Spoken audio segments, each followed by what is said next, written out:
significant impact or influence on you? Women's lib. Women's lib. And within your home, within your personal professional life, women's lib. Okay. Mother. And Bill Clinton and Monica Lewinsky, those are two things growing up that had a big impact on me. Anita Hill and Clarence Thomas and Bill Clinton and Monica Lewinsky growing up had a big influence on you. Thank you. Yes? Medical advancements. Yeah. That feeling of safety with vaccinations. Medical advancements and the feeling of safety with vaccinations. Yeah, when I did the research to create this worksheet, I was amazed at all the different medical advances. Yes? Even though it was under Gen X's, I think for baby boomers, a lot of them, like me, Nixon. And Nixon. Resignation, because I think for a lot of people it changed our feeling about the sanctity of the office of the president and what a president may or may not do. Yeah, so the resignation of Nixon really changed for a lot of us what the sanctity of the position of the President of the United States may or may not do. And you brought up another point, is that whether or not it happened in your specific cohort, it can still hit you at the right time where this really stops us in our tracks. Okay. I'm looking for, yes? The Challenger explosion. The Challenger explosion, and I'm seeing some head nods. Yeah, okay, there's a bunch of us that remember that well. Yes? For me, it's text messaging. I'm still old school for my age. I like calling, actually, more than texting, but texting almost made things less personal for me because it got rid of all the nonverbal cues and that person-to-person interaction. Yeah, text messaging has really changed the way we can communicate. It has its strengths, it sure has its weaknesses, because like you said, it takes out all the nonverbal, it takes out the tone, and in sometimes cases it takes out the context too. So I'm trying to make that transition. Yes? Computers and email. Computers and email, yes. I remember the first time someone asked me my email address. Yeah. Like, why would I need one of those? Yeah, somebody asked me for my email address and I thought, why would I need one of those? I still remember the first time my phone had a text message. I'm like, how did that happen?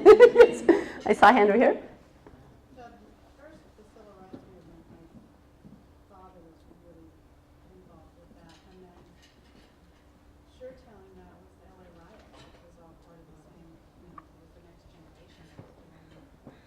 Yeah, your father was really involved with the civil rights movement, and then watching the LA riots just brought that all back up again. Yeah. Okay, yes?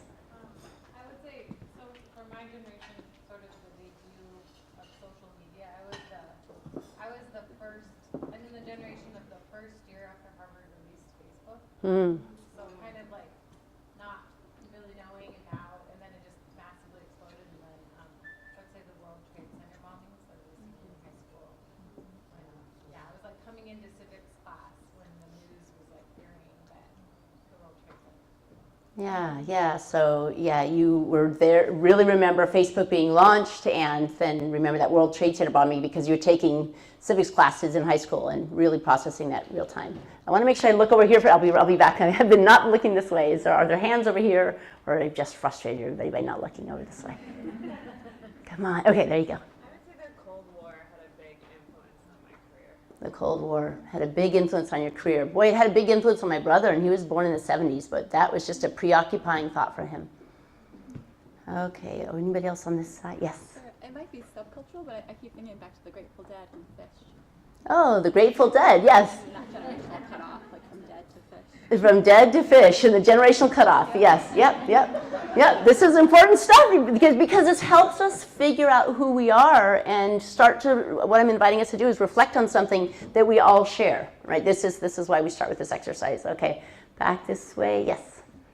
That kind of ties into Nixon was the Vietnam War, because it was a time when the country was completely divided, really extremely. Like there were the hippies and the hard hats, and it was a very clear division, which is very much like today. But for people younger than us, it seems like it's never been like it is now. Yeah.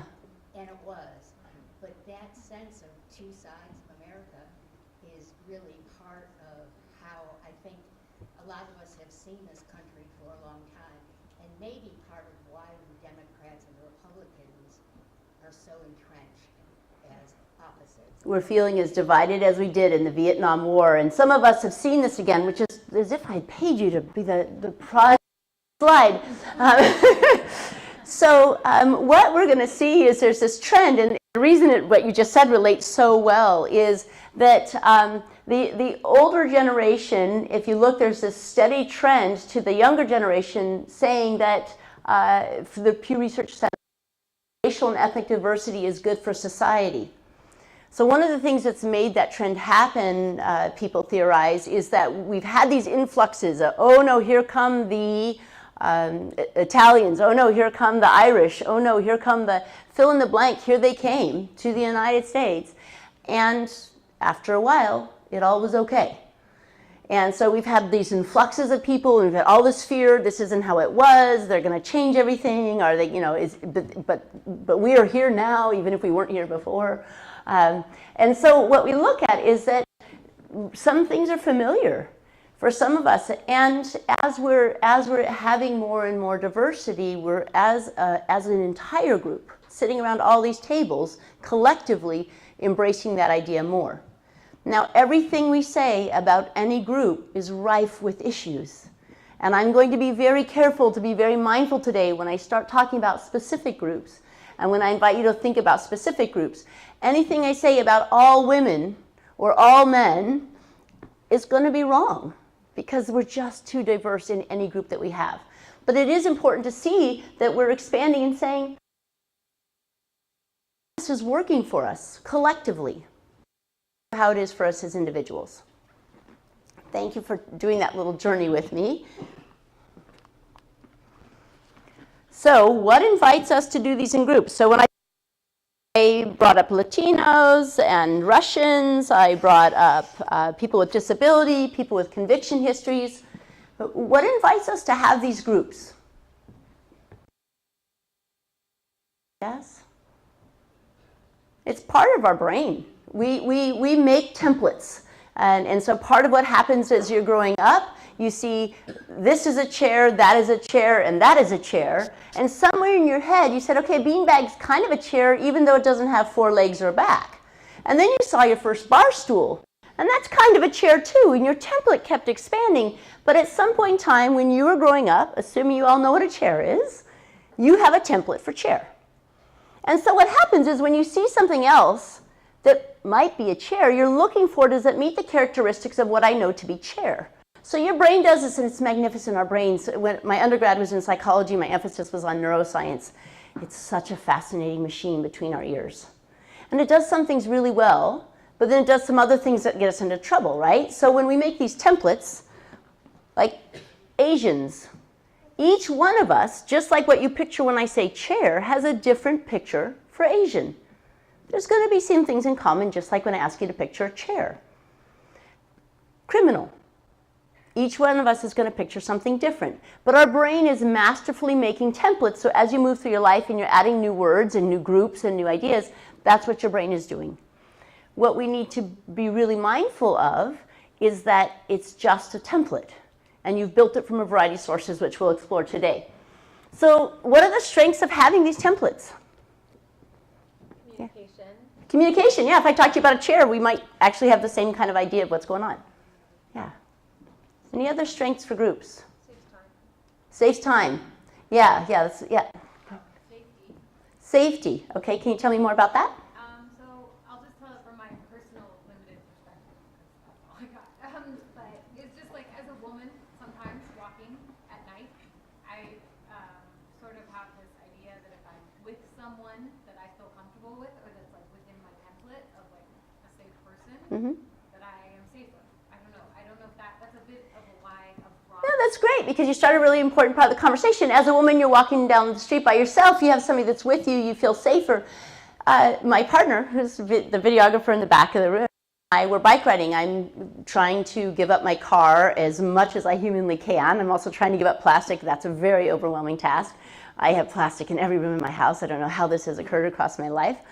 Anyway, he and I were bike riding to plan my route, because where I live and where I work is, I think, maybe 7 miles, and there's some routes that could really get me in trouble with getting hit by cars, especially distracted drivers. And so George and I are pedaling our way to plan out this route. And at one point in time, we had very different ideas of going left or right.